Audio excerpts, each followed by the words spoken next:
दोस्तों नमस्कार, मैं हूं नंदलाल शर्मा और आप देख रहे हैं एक्सप्लेनर। जैसा कि आप जानते हैं, इस बार जो है झारखंड पर हमारा फोकस लगातार बना हुआ है।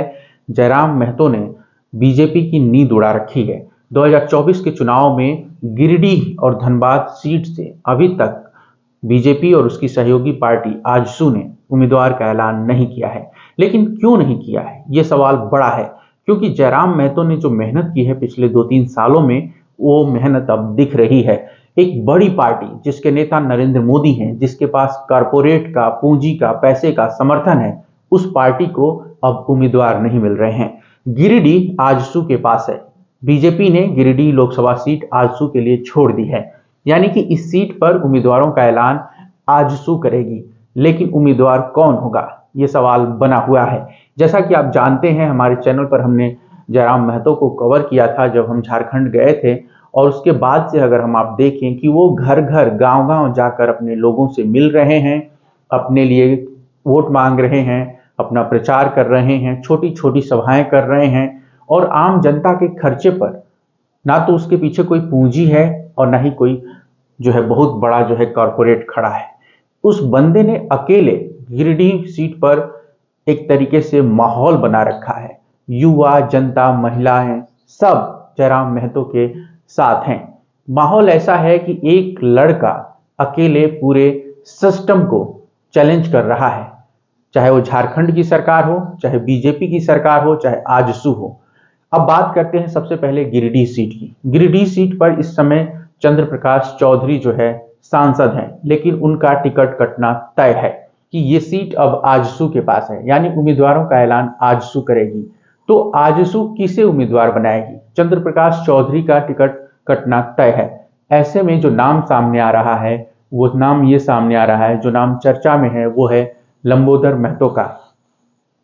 डॉक्टर लंबोदर महतो को जो है इस बार जो है वो गोमिया से विधायक हैं, और माना जा रहा है कि उनका नाम चर्चा में है, उन्हें टिकट मिल सकता है। तो ये क्यों हुआ? ये इसलिए हुआ कि बीजेपी को जो है वहां पर गिरिडीह में, धनबाद में लोकल कैंडिडेट नहीं मिल रहा है। यही दिक्कत आजसू के साथ भी है। आजसू के लिए जयराम महतो के सामने एक लोकल कैंडिडेट देना है, और उसी में लंबोदर महतो का नाम चर्चा में है। तो जब लंबोदर महतो का नाम चर्चा में है, तो ये लोकल कैंडिडेट की बात सामने आ रही है। और जब बाहरी और भीतरी का मुद्दा, खतियान और मूल निवासी का मुद्दा चर्चा में है, तो बीजेपी के लिए सबसे बड़ा संकट यही है कि वो लोकल कैंडिडेट दे।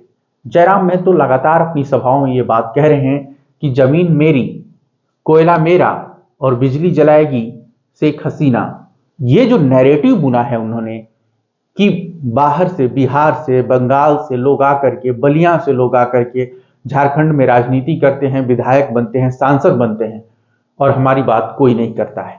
ये जो बात कह रहे हैं जयराम महतो, उसके बाद से गिरिडीह का माहौल बदला हुआ है। तो चाहे आजसू हो, चाहे बीजेपी हो, सबको लोकल कैंडिडेट चाहिए, और ये जयराम महतो का असर है।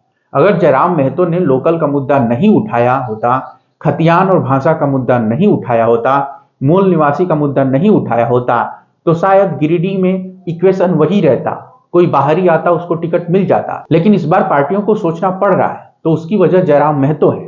और गिरिडीह के साथ आप देखिए कि धनबाद सीट पर भी यही होने जा रहा है। पीएन सिंह का टिकट कटना तय है, और वहां पर जो नाम चर्चा में है, वो नाम भी बाहरी है। तो इस समय गेम जो है, आप कहेंगे कि उसमें जयराम महतो और उनकी पार्टी झारखंड भाषा खतियान संघर्ष समिति आगे है, वो फ्रंट फुट पर है, क्योंकि उन लोगों ने पहले से जो है अपनों का मुद्दा उठाया, अपने लोगों का मुद्दा उठाया, मूल निवासियों का मुद्दा उठाया, झारखंडियों का मुद्दा उठाया, और उस मुद्दे ने आज जयराम महतो और उनकी पार्टी को आगे कर दिया है। जयराम महतो के खास करीबी रिजवान अंसारी इस बार धनबाद से तैयारी कर रहे हैं, और वहां पर बीजेपी जो है चाहती है कि वो लोकल कैंडिडेट दे। पीएन सिंह का टिकट कटना तय है, और उसके साथ जो नाम सामने आ रहा है वो एक विधायक है, राज सिन्हा। तो राज सिन्हा पर भी जो है बाहरी का जो है एक तरीके से टैग लगना तय है। उनके खिलाफ कैंपेनिंग में यह मुद्दा हो सकता है, और जिस तरीके से एग्रेसिव, आक्रामक तरीके से जयराम महतो और उनकी पार्टी कैंपेनिंग कर रहे हैं, उसमें जो है बीजेपी हो या फिर कोई भी दूसरी पार्टी, उसे सोचना पड़ रहा है।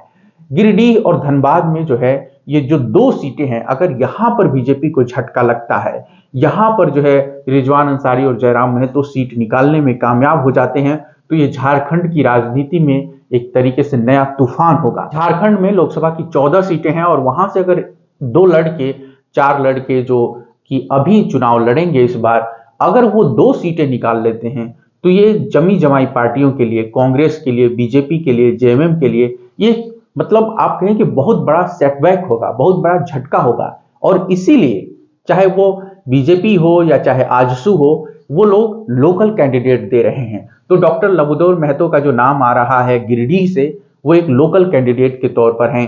गोमिया से विधायक हैं, उनका नाम चर्चा में है। हो सकता है कि उन्हें टिकट न मिले और हो सकता है कि मिल भी जाए, लेकिन उनका नाम चर्चा में है। वैसे ही धनबाद सीट पर जो है बीजेपी की ओर से जिसका नाम चर्चा में है, जो खबरों में आ रहा है, उसके हवाले से हम आपको बता रहे हैं कि राज सिन्हा का नाम चर्चा में चल रहा है।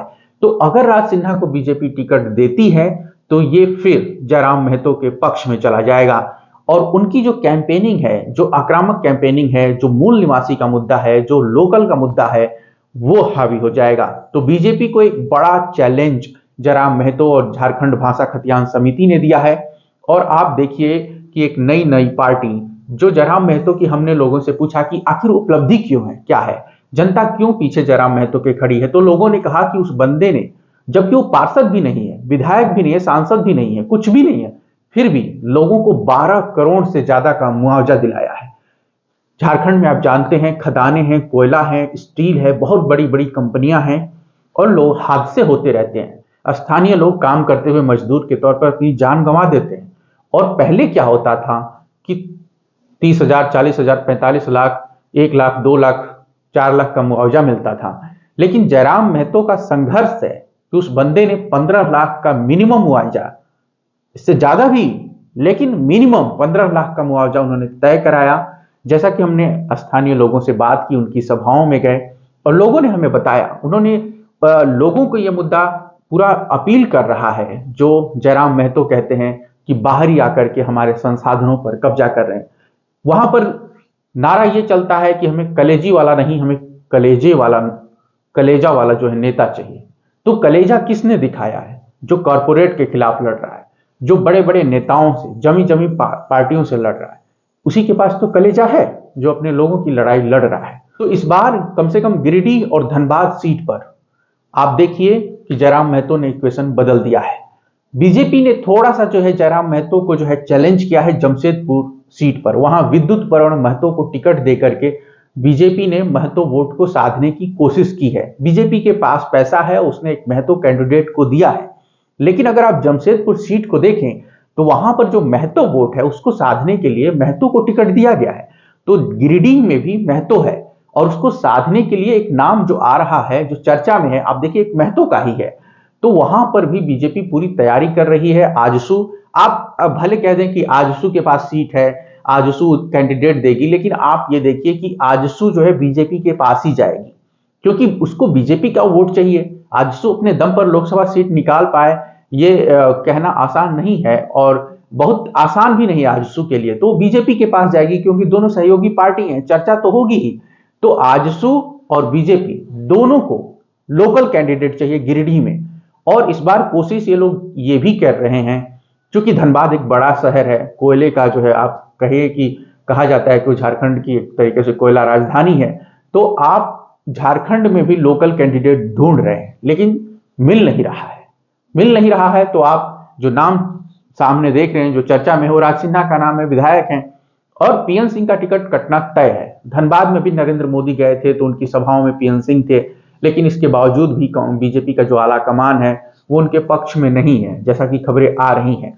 और अगर दोनों सीटों पर बीजेपी चैलेंज महसूस कर रही है, चुनौती झेल रही है, तो इसका क्रेडिट सीधा सीधा जयराम महतो को है। और जयराम महतो ने इन दोनों सीटों पर गेम बदल दिया है। उनकी तैयारी हजारीबाग, जमशेदपुर और बाकी सीटों पर भी है, लेकिन जो बड़े कैंडिडेट हैं, झारखंड भाषा खतियान संघर्ष समिति की ओर से जयराम महतो और रिजवान अंसारी, इन दोनों के सामने, बीजेपी के सामने आजसू के सामने कैंडिडेट देने की चुनौती है। और अगर ये दोनों युवा नेता कर पाते हैं, सीट निकाल पाते हैं, चुनाव जीत जाते हैं, जनता का दिल जीत लेते हैं, संसद पहुंचते हैं, तो झारखंड की राजनीति में एक बवंडर उठेगा। फिर मूल निवासी का मुद्दा, खतियान का मुद्दा, आप देखिए कि 1932 का मुद्दा, भाषा का मुद्दा चर्चा में रहेगा। झारखंड एक नए दौर में प्रवेश करेगा और एक नई सियासत देखने को मिलेगी। तब तक के लिए जुड़े रहिए एन एक्सप्लेनर पे। लोकसभा चुनाव की कवरेज लगातार जारी है। हम पब्लिक रिएक्शन, न्यूज एनालिसिस, तमाम सारी चीजें करने की कोशिश कर रहे हैं। आप अपना सहयोग समर्थन बनाए रखिए। आप सबका शुक्रिया, धन्यवाद, नमस्कार।